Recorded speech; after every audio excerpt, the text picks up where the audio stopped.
Good day, welcome back. It's we again with the Student StarCraft AI Tournament, the weekly broadcast. And you may notice that my voice is a little bit off, might be because I'm a little bit under the weather. And the microphone has been renewed, so I hope I'm not spitting too hard into it.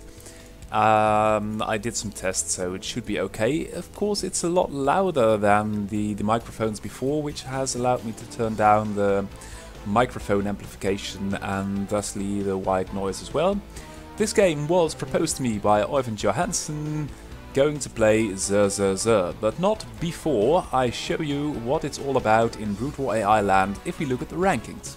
We see with an ELO of 2433 with a win rate of 94%, Krasi0 right back on top, then Ironbot, then TSCMU Protoss, Killerbot, TSCMU Zerg, bwapi, TSCMU, and that's something to marvel at as well, because TSCMU is right on top again with the 3rd, 5th and 7th place.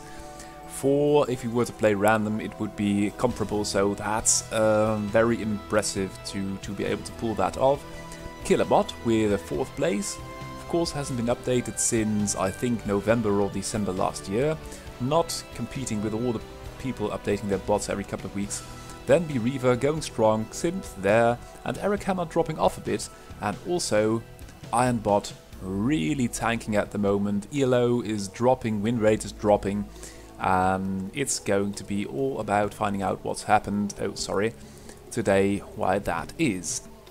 We see here a muter one base play by SSCAIT, Oyvind Johansson going for one base extra hatchery, all out links for the time being. The links are there, but versus muters they appear not to be doing too well.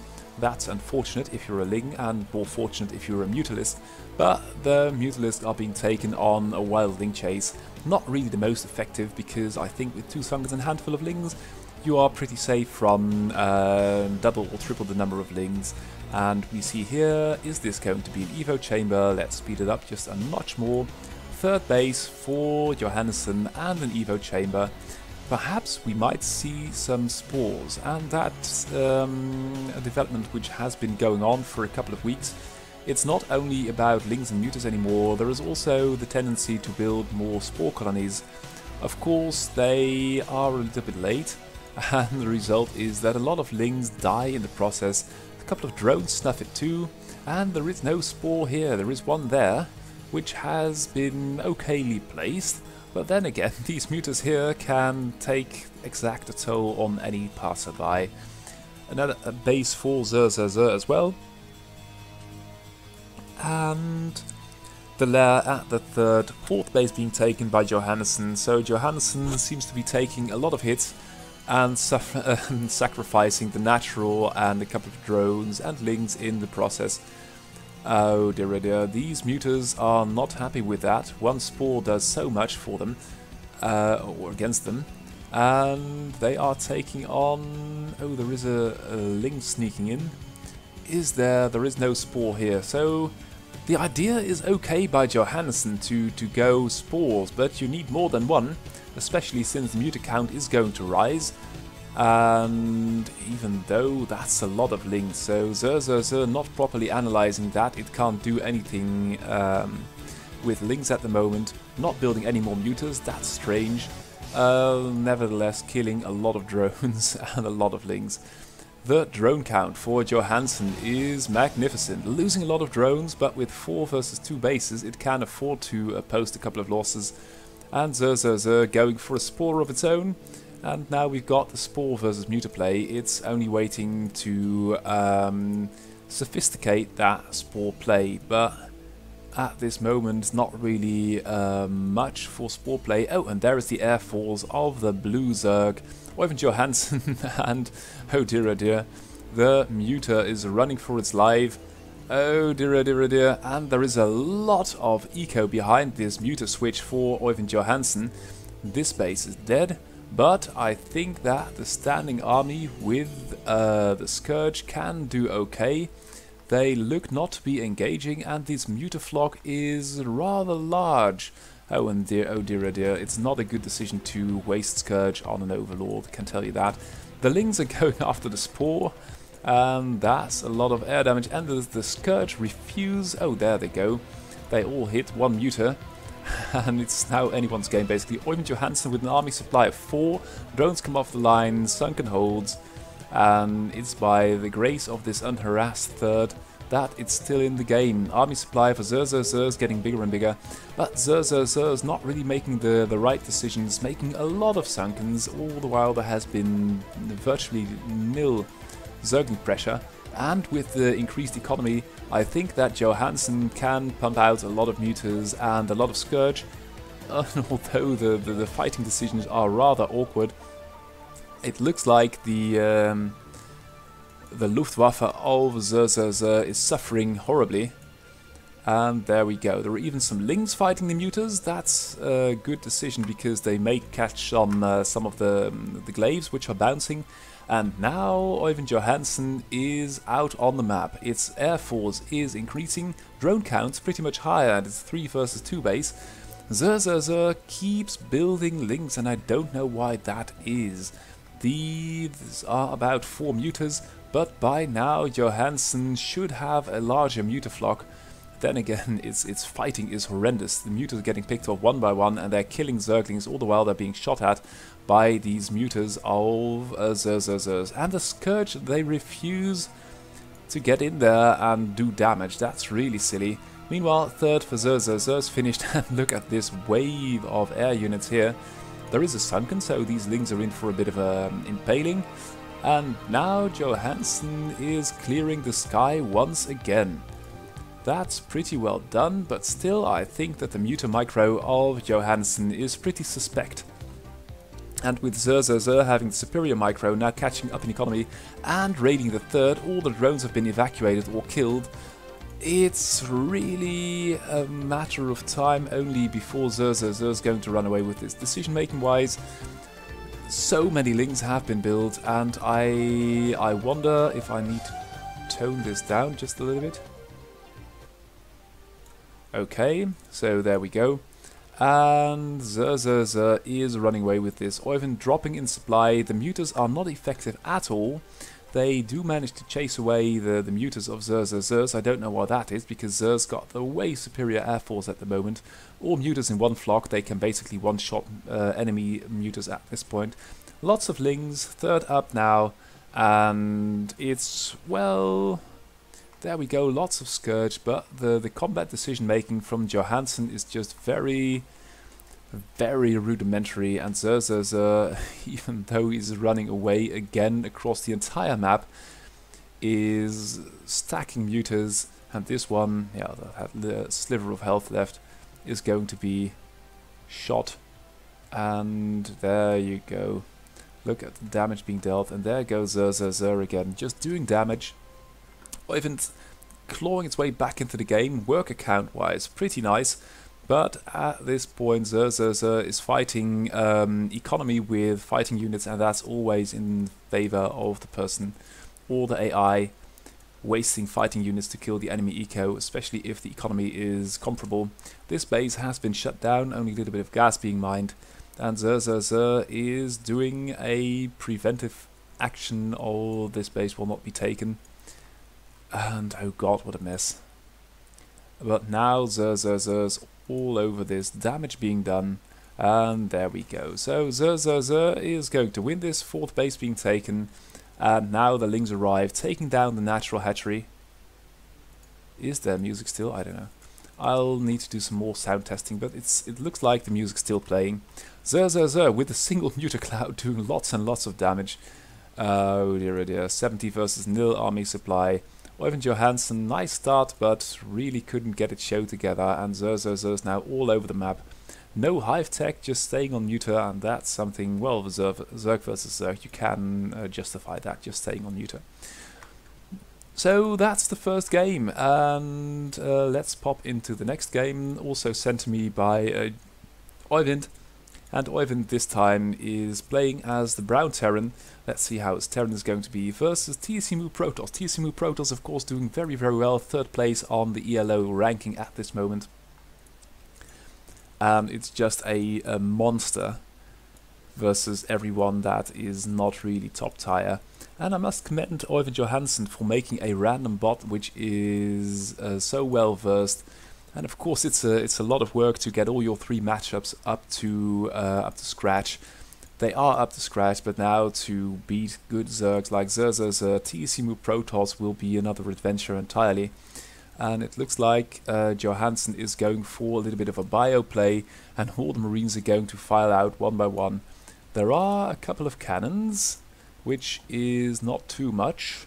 Going to be another building. TSMU playing very greedy.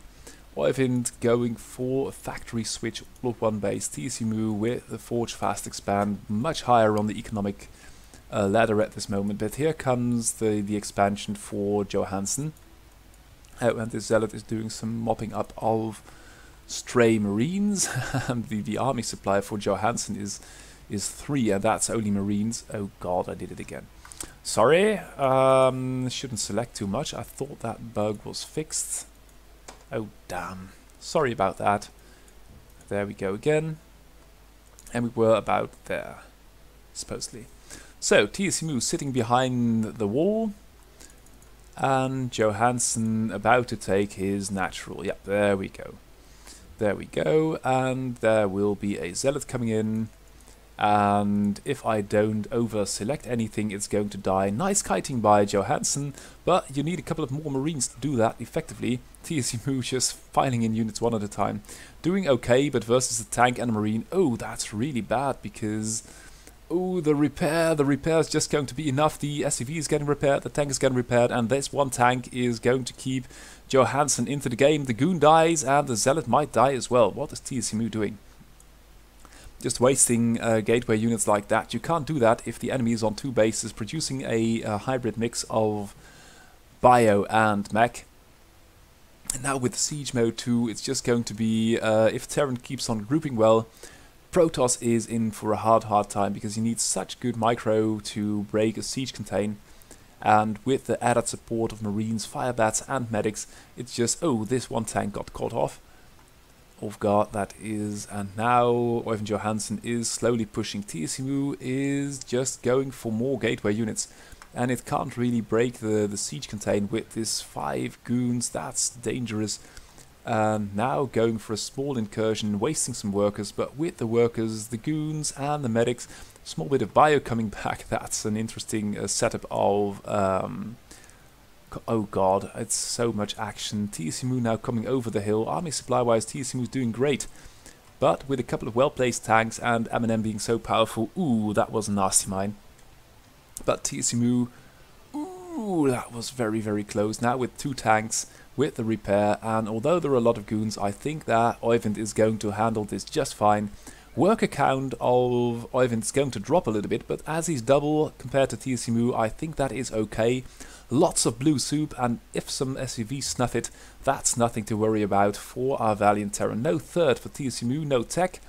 Looks like it's a committed 2-base push, but now with the science vessel and upgrades will be kicking in for Johansen, tank count will be rising. TSMU is in imminent danger of getting its nose pushed in by this. Here you go. And although the units aren't really grouped together as they should, with 3 tanks and bio support and more units coming over, now with the Wraith 2, I think Terran has got the better cards for taking this match. And now it also has got the high ground. That's very hard for Protoss to attack over this angle. And at this point, I think Johansen is just going to leapfrog its sieging tanks every once in a while and push the Protoss base into the ground. Oh god, the physics labs too, that's impressive. Couple of goons here, large army there, but this base here is, ooh, a nice Matrix Marine, always a good choice. TSMU could really have done with the 3rd, and these 4 goons, yeah, of course they're going to do a little bit of damage. The main army will, however, pull back, and if TSMU can avail itself of the time it's gaining by this small push, it may very well take a 3rd, but looks like it's not doing it right now. And these tanks have got the high ground, ooh, but they are getting stormed. They've got no supporting units, and TSMU is running in, and the bio holds so strong. TSMU with the constant stream of goons, no third anywhere to be seen, 20 marines, and Oyvind's going to take a third. So if Oyvind somehow is going to hold this push easily, now even with the battlecruiser, TSMU is in for a world of hurt. Because with the tanks and the battlecruisers and the marines with the medics, with the third base almost up for Oyvind Johansson, that's pretty solid play, and I can only wonder about why TSMU's not taking the third base, because that's really lacking at this moment. With only 20 probes, you are of course going to not mine out very quickly, but this is some desperate rearguard action, and this battlecruiser is just dishing out the damage from above. The tanks with the repair, a couple of them get flanked, but the bio core is sort of there. And although TSMU might still clean this up, but look at the battlecruiser doing damage. There is a second now. And two battlecruisers with a tank, with the bio. TSMU under a lot of pressure, and it looks like he's not going to be able to bring this back. If you've got battlecruisers in your probe line, that's a desperate thing. Third base up for Johansson, it's 80 versus 10 workers, and that is an excellent game. Although he did sort of wall itself in here, that's unfortunate. A good thing it's only one factory. Well, you know, you can't have it all. So yeah, that's a very decent victory, and I like Oyvind not only sending me victories of his own. Let's hop into the next game, because we've got the Zergbot Kill All, which has been updated and looks to be pretty interesting. Haven't seen too much of it. And we've got Flash. It's not Young Ho, but it is an AI doing Protoss, and it's pretty good. It's macroing okay. It's not one of the top Protoss at the moment, but let's find out what we will have. Couple of lings and a spore. Oh, sorry, I always get spanked for that. Couple of lings, and we've got 6 lings versus some gateway units. It's going to be zealots, I think. And the zealot push. The lings are standing around here. I don't know what for. 2 sunkens might be okay. Might be okay, and this probe is now going to find it. 3 sunkens versus zealots. That looks to be a good proposition, but in the middle of the map we've got a couple of zealots and still the initial 6 lings. Lots and lots of sunkens. It's almost always the bad decision for Zerg to build sunken colonies, because they are so expensive. Not only are you losing, oh hello, 5 drones, so that's 250. Plus 250, 135, that's 1,000 only in building costs and drones, not even counting the mining time that you are losing by not having your drones mine. Flash going to get ahead in the worker count. Now with 3 gates, just going to push, push, push. And with 6 sunkens, you are in a good position. Kill All is going for another hatchery, which is good. And another hatchery, it's an interesting build. For a Zerg play, it's okay, but Flash going to turn on the macro with the expansion. Yeah, that is the natural on this map, and it will only be a matter of time. Oh, this poor drone is going to snuff it, and that's not going to be another. And look at the worker count for 1 base of Kill. It will be hard to get out, because now there will be goons as well, and with the goons and the zealots, it will be very hard to take a natural, especially as the support of these sunkens won't reach up to here. So it would have been better to just take your natural faster, build a couple of sunkens, because then you can defend here and have the added income as well. And here comes the gateway death train, and if you haven't got these sunkens, which you spend so much money on, only these lings, the gateway army is going to ravage you, and I doubt that it will be in time for Zerg to put up another couple of sunkens at this natural. That may be another sunken, but now drones are going to die. And although Kill All's got a lot of drones, and that's going for a Spire, it's going to lose the natural. And Flash, of course, with the 3rd, building more pylons, another gateway, is just going to take this handily. Big question will be how many sunkens there are going to be in the end. And these drones are obviously transferring to safe territory. This sunken, if it's going to be a sunken, is not going to... Ooh, it's going to finish. That's pretty good. Kill All now waiting, and Flash not wasting any time, just building a 3rd, building more production. And is this going to be some kind of a scout switch? Oh, and there is a muter too. So that's pretty good. But with 2 goons versus 1 muter, as a Zerg, you don't really have the economy at this point.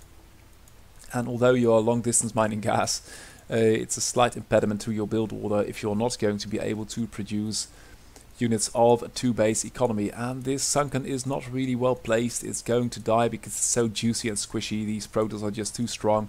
Lots of drones dying, and now it's like sunken defense really. We've got one muter, but what can one muter do versus such a lot of goons?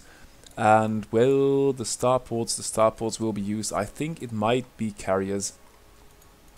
And Kill is going to build more hatcheries, it looks like. Now even the gateway train is going to make its way down. Flash not concerned about losing a couple of units, and it's losing a lot of goons in the process. But here comes the first carrier, and there is only one muter, so it will now only be a matter of time. And if I'm not mistaken, there are going to be more carriers soon. That is just an abusive build. Of course, there is a spore, but what can one spore do? And at this point, Kill's just going to be out macroed. And slowly but surely, all the Sunkens are getting a couple of pews in turn. And now the base is defenseless. So, good victory for Flash. Nice build order by Kill's. Lots of work needed, but then again, if you are starting new bot, that's always to be expected. I call the GG and hop into the next game, which will be Simon Prince. As well, at the other end of the map, this is Random Hammer, this time of course playing Terran, and Simon Prince, which has sent a Protoss to CIG, which will be interesting to watch.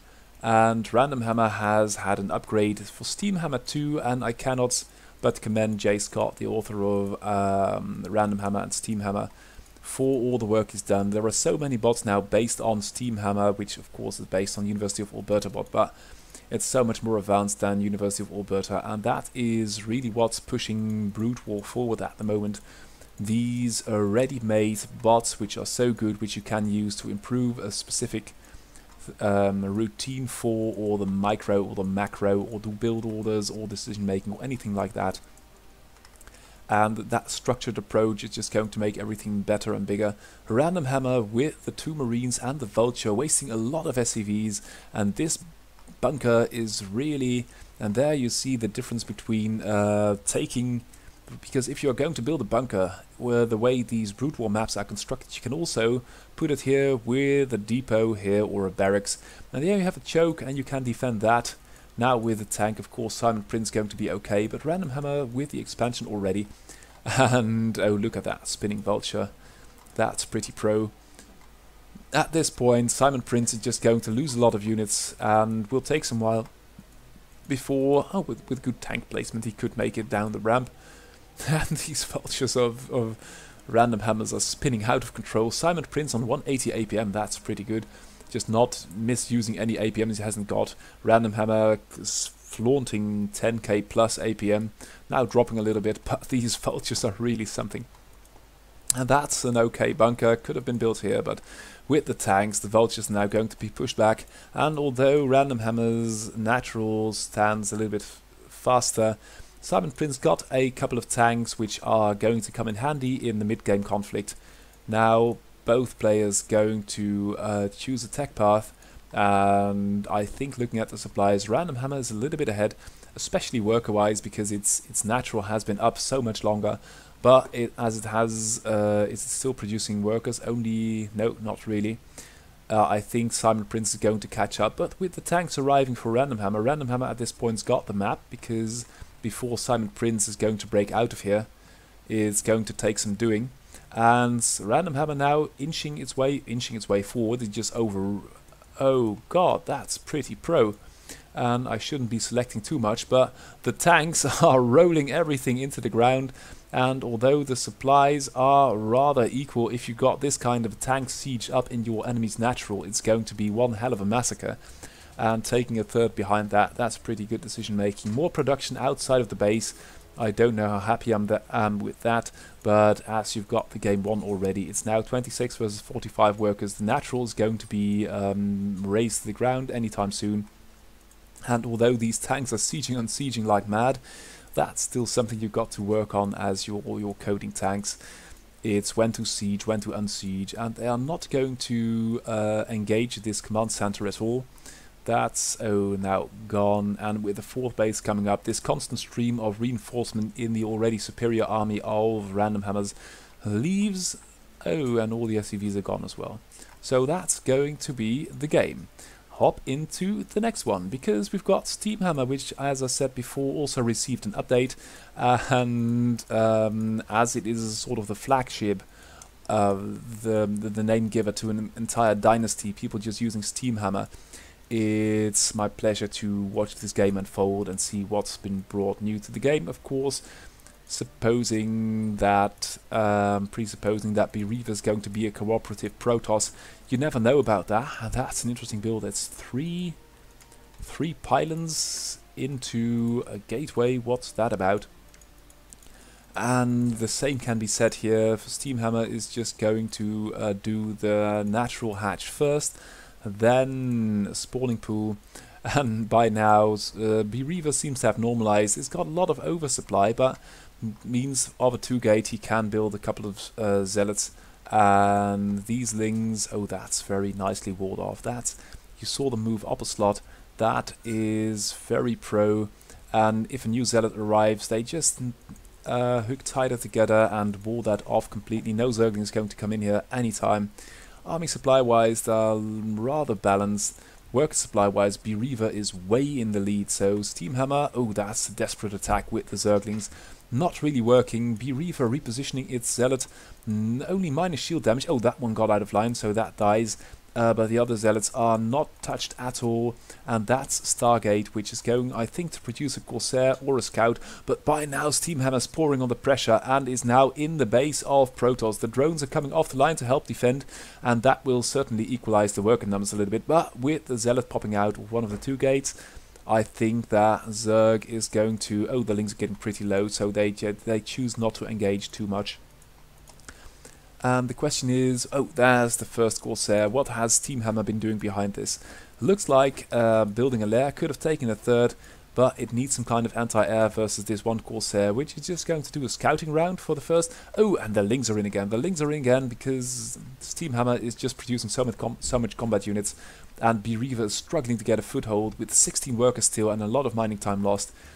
And with only one Corsair out there, it's just scouting, and that's so weird, because if you were to do damage... Oh, and that is going to be the Reaver, I think. If that Robo Bay is going to go down, no Reavers can be built. Again, the probes are coming off the line, but it seems like Steamhammer has stopped the link production while it was so close. Only 14 workers left for bwapi, but no follow-up on that insane Zergling pressure. And the strange thing is that there's one Corsair is still flying rounds across the map. I don't know what that's about. It's only 2 lings left, but the army supply for bwapi is pretty abysmal too. Only 4, and one of that is a Scout. Oh dear, the 2 lings are coming back in again. I don't know what I'm seeing here. The Corsair finally is getting to work, but with the Hydras, I don't think it's going to enjoy that very much. Spire just popped up for Steamhammer, and although this is very scrappy, now with some more lings, and the worker count of bwapi is dropping. It's dropping, and Steamhammer just always seems to know when it's time to move out, when it can't do any damage anymore. And this silly Corsair, I don't know what. Here you've got an Overlord, you have seen it by now, you've passed it a couple of times. I really don't know. And Steamhammer on, well, superior worker count now, might be taking the third. And the Hydras, of course, are going to take the map over this one poor zealot. Army supply-wise, I think... Oh, we've got a shuttle, and that might hold a Reaver. And if Zerg doesn't spot this, oh, here is going to be a couple of lurkers. That's interesting, because I don't think there is much detection yet. And the lings are in it again. That's really great. And now with the Hydras and the lurkers, I think Steamhammer's got a good push setup, especially since that shuttle, oh god. I really hope there is a Reaver in there, and it can't make up its mind. By now we've got lurkers doing damage, probes getting lost, and the worker count for bwapi is plummeting. This shuttle, I hope it's got a Reaver, or I hope it hasn't got a Reaver. Small peek at the... yeah, there is a Reaver in there, probably. Oh god. And these lurkers have been going at it for a long time. Killing a pylon, having killed the Robo support bay as well. This one Hydra is doing a lot of damage to another Hydra. And although I questioned the decision making by both players, especially that of bwapi, because that shuttle is really silly. Now with an observer, that's good, but you've got also a need for some combat units, and this is over. So Steamhammer, with a scrappy game, takes the game of bwapi.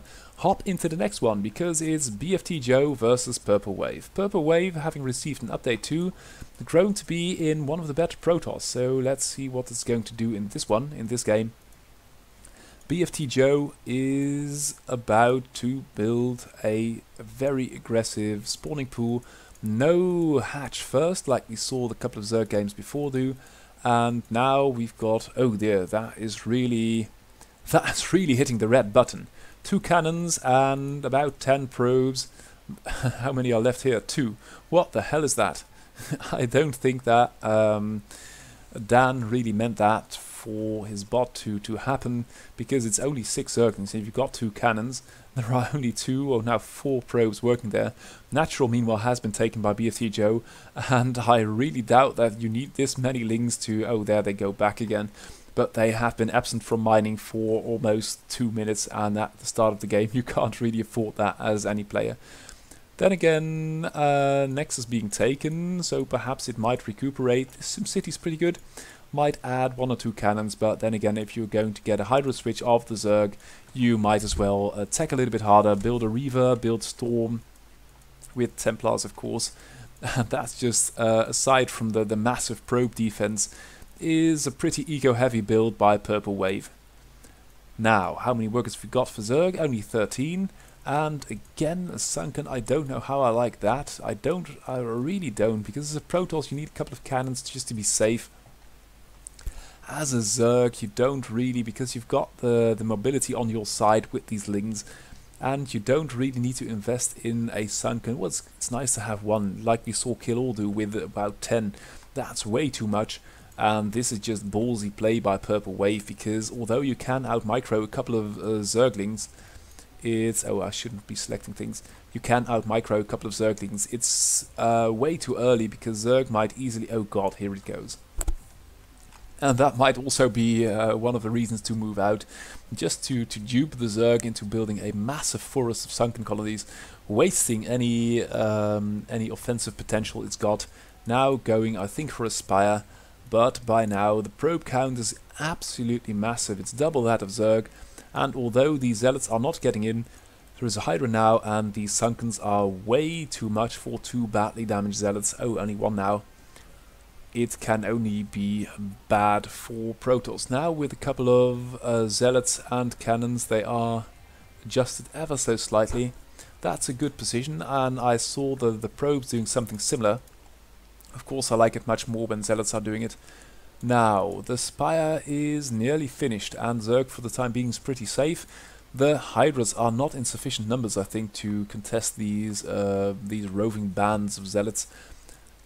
Corsair coming off, and I hope it's going to do more business than we saw earlier, because you really, if you're going to build Corsairs... Oh, look at that. That is just way too many defensive buildings. That's absolutely insane. 2 lurkers. And you'd have accomplished the same thing. You could attack with them as well. And before you were reaching the enemy base with these Sunkens, well, you couldn't even do it because you can't really move the creep. Purple Wave going for the expansion, and these Hydras are fighting as main combat units. And that's also something. If you are going to build a forest of Sunken colonies, please use them. It's such a shame to use your Hydras to die to the Zealots and Dark Templars. And of course with the 1 Sunken it's pretty safe for now, but with the 3rd up for Purple Wave with a couple of Sunken cannons, what tech will we have next? I think it's going just to sit back and macro a little bit. 3 bases, 60 versus 20 workers, going to be a massacre relatively soon. A couple of Scourge come out for Zerg. Which are hovering about here. I don't know what that is. 6 Corsairs, and oh, look at that flock of Templars. Have they got... Oh god, that was... Oh well, of course the Scourge died, but that was a way premature ejaculation of Storms, and all the Templars suffered a lot of damage as well. I think 1 snuffed it completely, and the Zerg has now walled itself in, is on 2 bases, and oh god, that's not really how you fight. Oh, of course, you are killing Scourge at this point, so it can be discredited entirely, but it's just a little bit much for 2 Scourge to waste about 5-6 Storms. And although I think Purple Wave's got this game won with the way superior army now, it's 60 versus 18 workers, 60 versus 3 army supply, and all these Scourge are own out with. I really must question the use of Storm to kill Scourge, because it's not really working. If you've got 5 Scourge, you can basically hold position and kill these Scourge as they come in. Archon, of course, is going to do quite well against Scourge too, and lost. Oh well, not better than Storm. Third base being taken for BFT Joe, and if Purple Wave is going to flap around with 150 versus 40 supply in the middle of the map and lose a lot of zealots to these mutas. But here comes an Archon, and the entire army is stuck here because it doesn't dare venture out because there are 5 Scourge. Of course, you could storm it a couple of times, but that doesn't really occur. And these mutas are now actually taking down an Archon. Oh god. Even and the mutas took down an Archon. That's really insane. And now it's, oh god, it's Storms and Goons versus Scourge, so that's not really going to work. Small army assembling in front of the base of BFT Joe's, but with 4 bases versus, well, this bases can be considered to be up and running. For how long is the big question, because Purple Wave seems to be really hesitant to engage this army. And although Protoss always claim it's a good day to die, I think in reality it's just mere lip service to the principles of Ire than something they'd really like to do. And although occasionally, oh, here comes the death train, and the High Templars as well, we've got about 10. And there is going to be a massive potential for Storm of the Zealots. Oh god. Oh god, I think Purple Wave should really have an algorithm that checks if no Templar or any owned units are going to be harmed in the process of a storm, because that's just way too much. Looks like all's going well for Protoss, but it's now veering back again, leaving the third untouched. And this Dark Templar is moving off. The drones are moving off as well, and it's just going to be a bit of a mud fest. Then again, I think Protoss dominance in this game is now so bad that it could at this point just A-move probes and it would still win. A couple of mutas are coming out to help, but versus these goons they don't really stand a chance. And the entire, oh god, that's a tenfold stacked Storm and 1 Overlord. That should really be the next project of Dan, to just add some logic to what you are going to storm and whatnot. Now it's a 2 base with very little workers. I think that either was a GG. Oh, that's not a GG. Units are still moving, and that's the GG, I think. So Purple Wave doing okay, and BFT Joe, lots of work to do. Too many defensive structures. Then I thought, well, let's have a look at Microwave, one of the other up-and-coming Zerg, how he is progressing, or it, I must say, as it is a robot.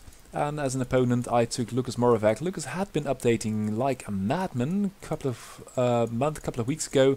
Now has dropped off with the frequency of his updates, and it's just going to be a nice game between 2 mid-tier AIs. And now we see a small Zergling versus Zealot tug of war going on.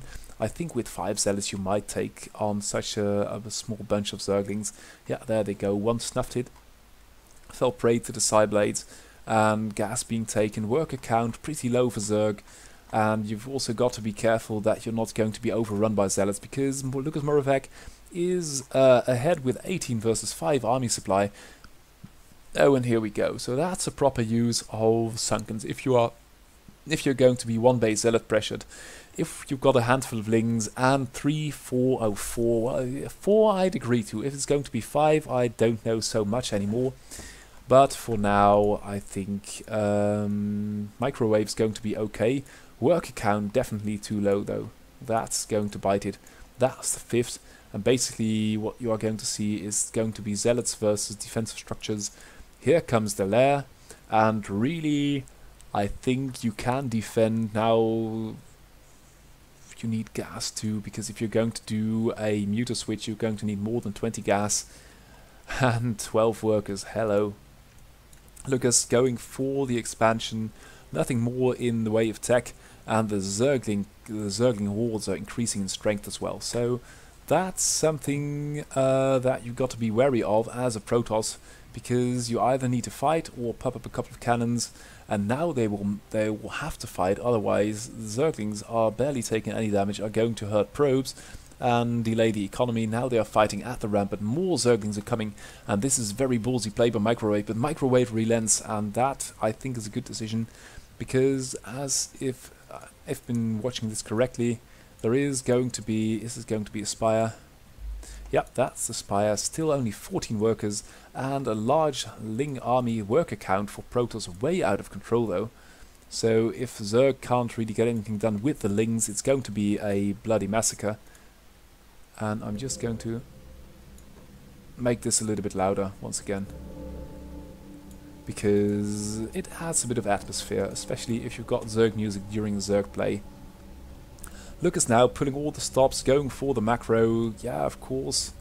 Zerg will have a small... Oh god, you're going to build some kind of defense.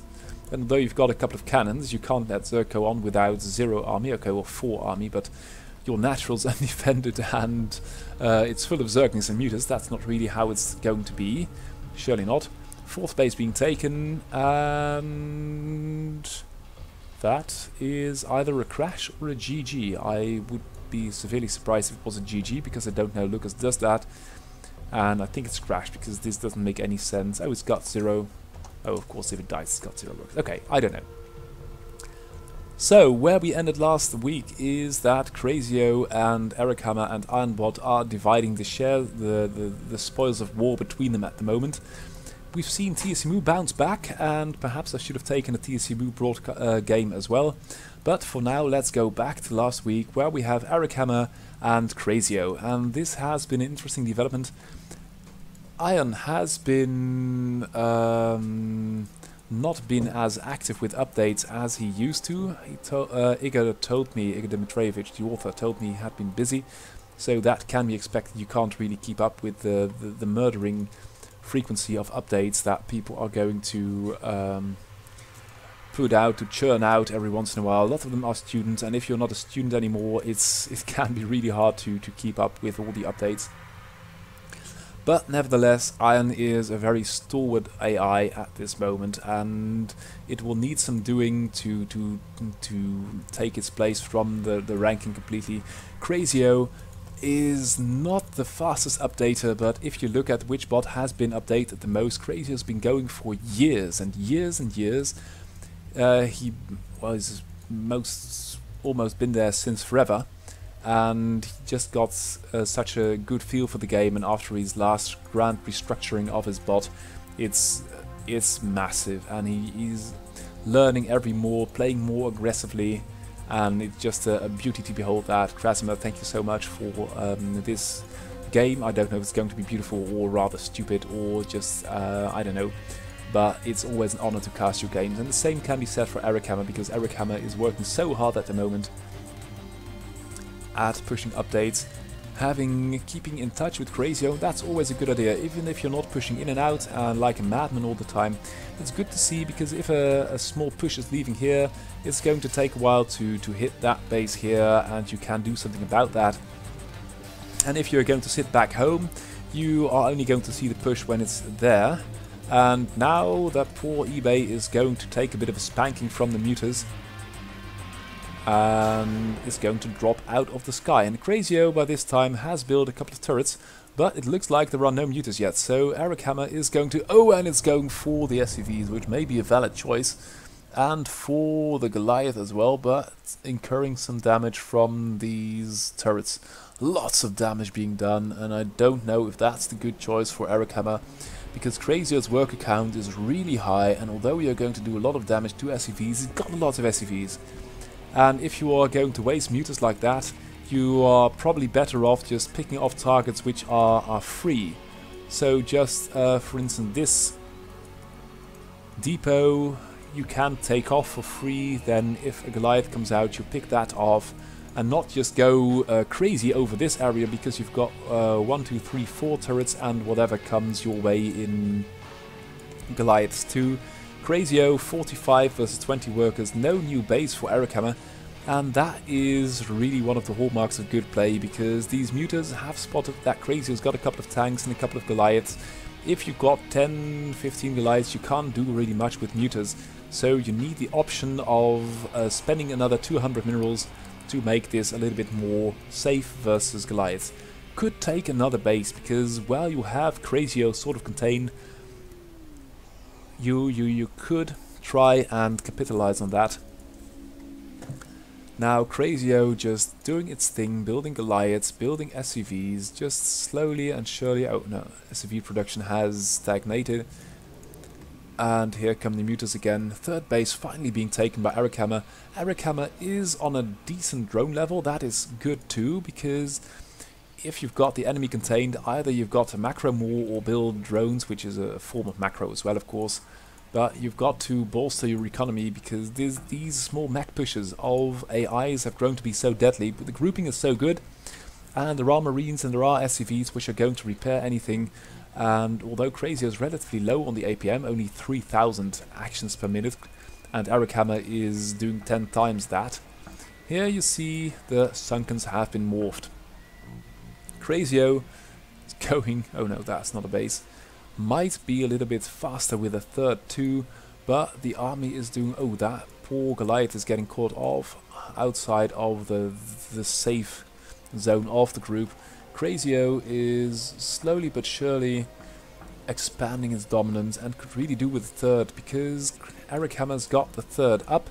Worker count 26 is okay for a Zerg, and Eric Hammer also isn't losing too much of his army. Well, you're one Muta now, but in general terms, he's not losing swaths of Zerglings, but he's really going to need to do something, because Krasi0 is doubling his supply, and every once in a while loses a couple of Lings, loses Muta, loses 2 Mutas, and the Terran army is only ever going to grow. And although Krasi0 is not taking a third, this mech push really needs some doing, and behind that you're not just going to run in, run out, you need to build some tech, you need to out macro the enemy. And by now I think it's going to be a very hard fight, because anything standing between you and certain doom are these 2 Sunkens. And if certain doom looks like this, I don't think 2 Sunkens are going to be of very much help. That's 1. And army supply is 6 versus 56. Krasi0 only now taking a third, playing it very safe, could build a couple of more turrets. But Eric Hammer is falling prey to the death ball, to the war machine that is Krasi0. And I will call the GG, because Krasi0 doesn't ever crash. And now with 3 bases, supply 6 times as much. Let's hop into the next game, and that's going to be Iron versus Krasi0. Iron has been put under a lot of pressure by Eric Hammer. Eric Hammer did this... Oh, sorry. Deselect that, please.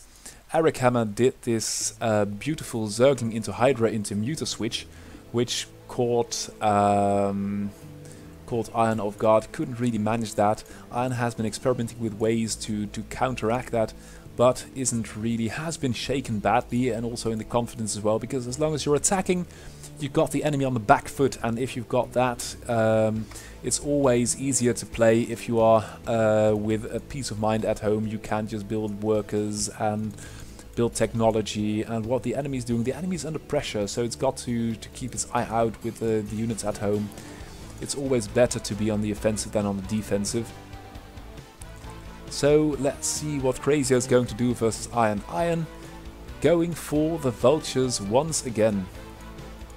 And that is his bread and butter. Just going to build vultures. Krasi0 pretty safe with 2 SCVs here now. Iron going for the run by and managing the run by. I think that's no units killed. That's okay. Krasi0's got a Wraith out now. And a couple of vultures in the middle of the map are from Eric from Ironbot. So this one Wraith should really be doing something, and Krasi0 should be taking a base, because you've got to have some kind of a logic. If you are going to defend this position, why are you doing that? Because you want that base. If you are going to build a Wraith, what are you going to do with the Wraith? You're going to chase vultures. Of course, vultures are faster. So what you need to do is perhaps make some kind of a drift net of Wraiths, that they would move all the way over here and then hit this army in the back and sort of push it towards your tank encampment or something like that. Right now it's 3 Wraiths doing nothing, and that's money wasted. Iron has got the natural nearly finished. Krasi0's not too far behind, but in general, if you've got this kind of containing situation going on, if you've got the wraiths, you've got to use them and do something about that. And Krasi0's still way too passive now with 4 wraiths, and once can kill some mines, perhaps do something, move your tanks out. You need to have some space to breathe, and Iron now is mining up every and all bases, and that will automatically put some pressure on Krasi0 to do more. Now sacrificing a vulture, doing some damage in return, but that's 5 wraiths of basically 1 base which are not really doing anything. Catching an SCV, catching the occasional vulture.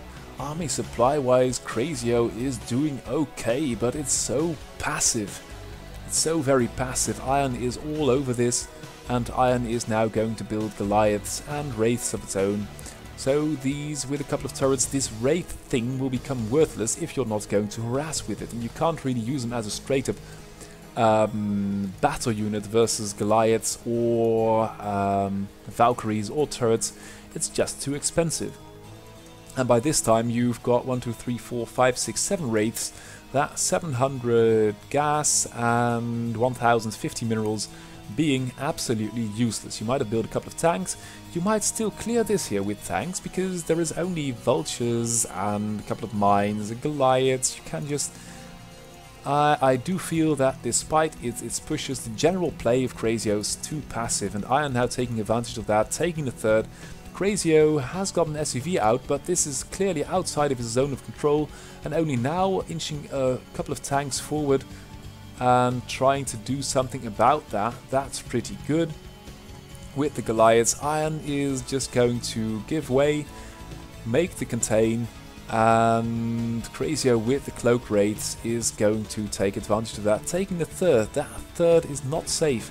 These units might hover over and do away with that. Now with the turrets too. Krasi0 taking more of the map, Iron not taking a fourth. Supply wise, Krasi0 a little bit ahead, worker wise identical. Krasi0's got 53 versus 40 army supply, and it looks like Iron is losing a couple of units every now and then. And Krasi0 with the tanks has... oh god, oh why is it so hard? These wraiths, all the anti-air of Krasi0 is in the front, and Iron has found a way in. That's so sloppy. Just losing hit points, losing stuff left and right for no good reason. And that is, I think, in these TVT matches you need some general consciousness of what is safe, what is anti-air proof or air proof. And now Krasi0 is pushing in all directions, but Iron's still got a strong position here which it's reinforcing.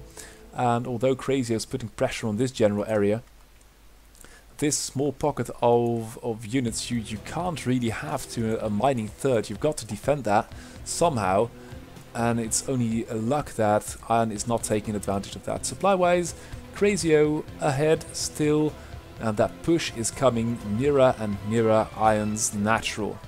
And oh dear, oh dear, the tanks are coming, but this area here is now Iron's territory, and these couple of tanks are now cut off. There are only two Goliaths for anti-air, and the wraiths and the tanks of Irons are going to make this a pig's breakfast. Army supply, Iron is catching up. It's 3 versus 3 bases, and Krasi0 take this piece of the map again. These turrets, this turret fortification is still there, and Krasi0 now going to take another base, and Iron shutting the SCV down. That's okay. But that's really how you lose small bits, and Krasi0 now reinforcing the push with a lot of Goliaths. By now I think this bridge is impregnable for anything but a nukes or a lot of battle cruisers, and Iron has taken another base, so it's going to run away with this I think in the long run, especially as the supply are equal, and Krasi0 is trying to support a long push, but as the units are equal, the defender's advantage for Terran is going to be huge, and you really need some kind of a crowbar unit like a ghost or a battle cruiser or some kind of harass, because it's just pushing forward, pushing backward, and this base is completely defenseless. 10 vultures and you kill 20 SCVs. This base has been demolished finally, and this base is well defended, and this base this base is totally defenseless. 2 tanks, just roll them over here, a couple of vultures, run in there, you can kill such a lot of workers. But instead it's just all about making one big push, and that is, I think, going to be the downfall of Terran in the long run, because the Protoss and the Zerg are going to have better map awareness, better map movement, and this Terran tug of war just butting heads with the tanks, with the Wraiths, with the Goliaths. We can see now Krasi0 gathering steam. I don't know what that's about. The army is just bigger and better. I think Iron is losing way too much here at the bridges.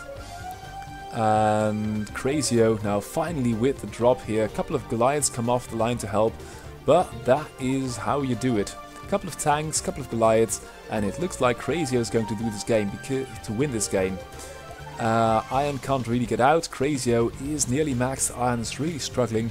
This base has been taken apart, or well, still standing of course, but the workers have all gone, and the worker disparity is not as big as would be a cause for immediate concern. But Krasi0 now is maxed, and Iron is not. So Krasi0 going to be in a position soon where it can just replenish endlessly. Now putting pressure on this base too, with a couple of Goliaths, with a Vulture.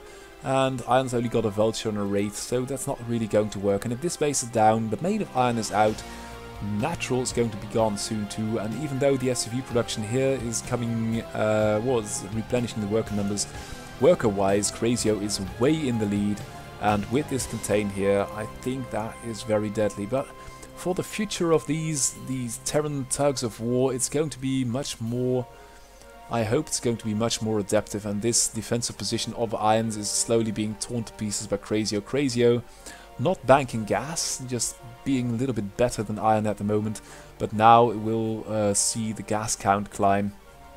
All the expansions of Irons are taken to pieces. This one is sort of mining, but won't be for long, and oh god, there is no anti-air at all for Krasi0. That's just... will there be Goliaths coming? Well, one. But a lot of tanks are going to go down, one Goliath, but the main base of Iron is going to go. So that's the GG. And the last game of today is going to be Iron versus Eric Hammer. We saw Krasi0 earlier taking down Eric Hammer, and then we saw Krasi0 beat Ironbot. Now it's Ironbot versus Eric Hammer, and you can see why Krasi0 is on such a tear. He is winning against the better opponents, against Ironbot, against Eric Hammer, against TSEMU. And if you can beat those two, and if you've got a good protection versus Forpool and Zealot Pressure, you are going to be in a hell of a good shape. Now Ironbot is going for a nice, oh god, a nice gate. And always hard to micro that properly. Eric Hammer is going for the Hydra thing once again. And once the scouting SCV is dead, I think that the Hydras are going to push the Vultures back. What will Iron do now? Pop out a quick tank? Or try to do this with Vultures? With Vultures I don't think you are... Well, we've seen that many times before, that it's not really going to work versus these Hydras. These Hydras, when they get the upgrade, or even without the upgrades, are just going to be too strong. And you really need a tank. You're really going to need a tank, and they are just doing so much damage. 4 Hydras can just navigate a minefield so smoothly. Let's look at how they are doing that. They are just microing, and that's where the APM is coming from. A human player could never do that. They are moving and they are twitching, and they are just like insane cowboys on speed and meth and crack. They will be attacking a Vulture, and once a mine pops up, they'll snipe it, and they'll just once it pops up, immediately they get another command. Well, attack and kill it. Iron now really committing to Vultures. That's not good. 2 SCVs, 3 SCVs repairing. A lot of Hydras are going to go down.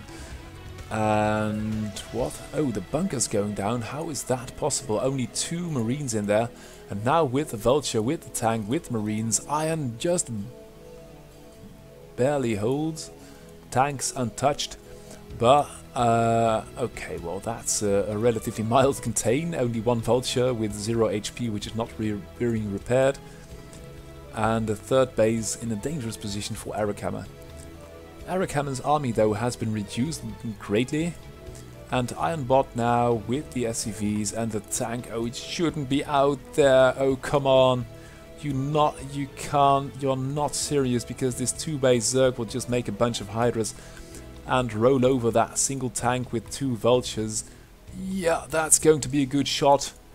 But, yo, you need to support that tank. That's just really wasteful, and Eric Hammer is capitalizing on Iron's apparent lack of defense. And that was not a Star Wars quote, but God, it hurts me. Because while the harassment and the offensive play of Iron is so good, dealing with aggression itself is still lackluster, and one hard-coded dedicated build like this with a Hydra switch is going to do so much damage. And if you've got 2 tanks here with a couple of Vultures in front, you can stop a 50 Hydras. But Eric Hammer steadfastly refuses that, and it's just going to be Vultures, Vultures. God, give me a horse and a kingdom for a couple of Vultures. Eric Hammer might build more workers, worker count is okay, going for another hatchery I think. But as long as Iron keeps on building Vultures, there is nothing wrong with Hydras. They are just going to dominate the game for you. And ooh, you don't want to let this Vulture thing get out of hand, because 20 Vultures, they are faster than Hydra, so they can cut them off in small numbers. And you're going to need the economy and the power to sustain the battle, because a 2-base Terran is very different from a 1-base Terran. If only you are going to fight Vultures against Hydras. And these Vultures are pretty mean. Oh, that was a good mine. So Eric Hammer now under pressure. These Vultures in superior numbers are going to do damage. And these Hydras are getting low. Even Marine coming off to help kill the to kill the Overlord. And Iron, I saw a tank, I thought, somewhere. 4th base for Eric Hammer. That's really strange, the direction in which you are going to take those. But never you mind. This, of course, is not the position you need to have a tank. There is one more coming though, but basically you are relinquishing control of your natural like that. And although the Vultures are doing good, the Hydras are pushing in. Ironbot is gaining in supply though, so Eric Hammer really needs to turn on the macro. And now with the muter switch, let's see if Iron is prepared for that at all. If there are going to be muters, I think that the Hydra numbers will be decreasing. There is an armory, and we've got 1, 2, 3 factories already. So I think with the initial action of the Vultures against the Hydras, I think that Ironbot can just pull out enough Goliaths to make it work versus these muters. Then again, if this base gets rolling, worker count for Eric Hammer is rising. And Iron is going to have to defend pretty well. Siege that tank, that's very good. Keep a couple of Vultures here in reserve, but keep them here, please, for the love of God. This tank is so... well, it's not really weak, but you got to support it, man, please. Okay, that's a good shot, but the Vultures must be here. Or a depot, or something like that, and this tank must be kept siege. This tank is doing okay, well, that's actually a good position. This one might be better because the Hydras can not really spit across this gap here, and with 2 tanks you can stop any number of Hydras, really. Of course, the muters are off here in the rear, harassing things, and Iron, it's not really getting the supply off the ground it needs. And it's still building, well, I think it's okay, because so many muters there aren't at this moment. I've seen only 2, and it's going to be Hydras, lots of Hydras. Is that going to be a hive already? Wow, that's very quick. But these siege mode, boom, there you go. Where's the other tank? It's just Iron is just so always unsieging tanks. Now you've got muters and Hydras in your tank lines. Keep the repair, yeah, that's how you do it. Lose a couple of Vultures, but with this suppressing fire from... please repair it, please do. And that's really how you play defensively. Couple of Vultures in the front, tanks behind that, couple of Goliaths in the mix. And please repair that stupid tank now. Oh god. I don't know what that's about, and I think that the SCV micro is really hard to pull off. But you've got to basically you need to map a zone where you can project ground damage with a tank here that might look something like this, and with the anti-air layer here as well. So if you've got tanks here, if an enemy unit is attacking from here, you are not covered by these turrets and you need Goliaths. So that's you should do as a Terran, because these tanks are now so exposed. There isn't a single, oh, there is a single Goliath, but it's out there. Eric Hammer, ooh, I would like to have seen how it does that. I think that, yeah, it brings an Overlord over, and then the drone can kill the mine. That's pretty well done. Eric Hammer is going to run away with this, because although Ironbot is up in supply a little bit, this tank push is going to falter. It must. There are only 2 Goliaths, and Eric Hammer's got the map, and although it's losing Mutas, it's got Queens, it's got Zerglings, it's got Hydras, it's got production, and Iron's only chance at this point is to push in a couple of these bases, take them out, kill the drones, and take a third. And here is the third for Iron. Lots of turrets there. And win this skirmish thing here in the middle of the map. Eric Hammer can't really make up its mind, is harassing too much, and that's okay, but you can always do too much of anything. We saw the same for Eric Hammer and for Ironbot before. If you are going to harass, you need to be on top of things. You've got to have the mobility, and you've got to have the firepower. Eric Hammer is now only harassing, and with a couple of, oh dear, there are now way too many Goliaths and way too many tanks, and the decision making of the Mutas is pretty abysmal. They should stay the hell away from there. They're not getting any damage in, and they're just sacrificing their life for good sport and fun of the guy in this mechanized monster with the huge anti-air missiles. Iron with the third up now, but this push might work still for Iron or for Eric Hammer, because Eric Hammer is all over this. Eric Hammer has got such a lot of production, and Iron is overextending the push, and even if the Mutas are dying horribly and the Hydras are dying too, Eric Hammer's production is so great in a minute if these bases are being populated. It's got such a lot of larvae, you don't really need good decision. But it's really painful to watch this stupid Muta moving in, moving out, not getting anything done. These Goliaths, although there are only about 4, and they are damaged, they have done such a lot of damage. Now the Hydras are coming in as well, but the Mutas are killing tanks and the Hydras are killing. Oh god, it's just so painful. And Iron looks like he has managed to make some kind of bridgehead. If he gets a couple of turrets up, he will be impregnable against Mutalisk. And now there's a Wraith 2 with the third base up. That's a decent economy for a Terran. You can support that for a long time. Oh, main is out though. Lots of pressure by Eric Hammer. And this is a really good game, but Eric Hammer should stop doing that, for the love of God. These stupid Mutas, they really hurt my eyes. Sorry if that's harsh, but I love Mutas, and not in a well, in a passionate way, but not in a sexual way. But it just pains me to see their demise so sillily. And a couple of Hydras are coming from above, but Iron at this time is ranging the natural, and that's not a good position for Eric Hammer to be in. The rallies, oh, and Eric Hammer is losing here as well. The Wraith is all over this, nothing here, so that's okay. But this is going to be a problem, because this mech army is going to get bigger and bigger, and if Eric Hammer keeps doing that with Mutas, oh dear. Okay, well that's good for Iron, I suppose, because Eric Hammer has been abusing it with the Hydras and the Muta switch for so long that I'm happy for Iron to get this beautiful push going. But Eric Hammer would totally have had this if not for the abysmal Muta thing which is going on, and that was the natural, and that's going to be the main. Small point of attention for Iron, just keep the ramp clear until you've got all your troops ferried over. These bases are basically mining. Worker count for Eric Hammer is gone. All the bases are being visited by some kind of harassment units from Iron.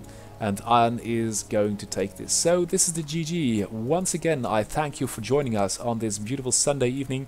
Well, at least if you're in Europe, that is. This was the Student StarCraft AI tournament. You can visit our website in the bottom right. You can watch these monsters play 24/7. learn how to set up your computer so you can play against them. And really, if you're going to play someone like Iron or Eric Hammer or Krasi0, you better bring some StarCraft skills, because we should do some human versus some man versus machine matches again soon. But you basically know the drill. So thanks for watching again. Eric Hammer seems to be claiming a nice victory over Eric Hammer, and Krasi0 is on top with a winning percentage of 49%. This was this week's broadcast, and GG, and see you next week.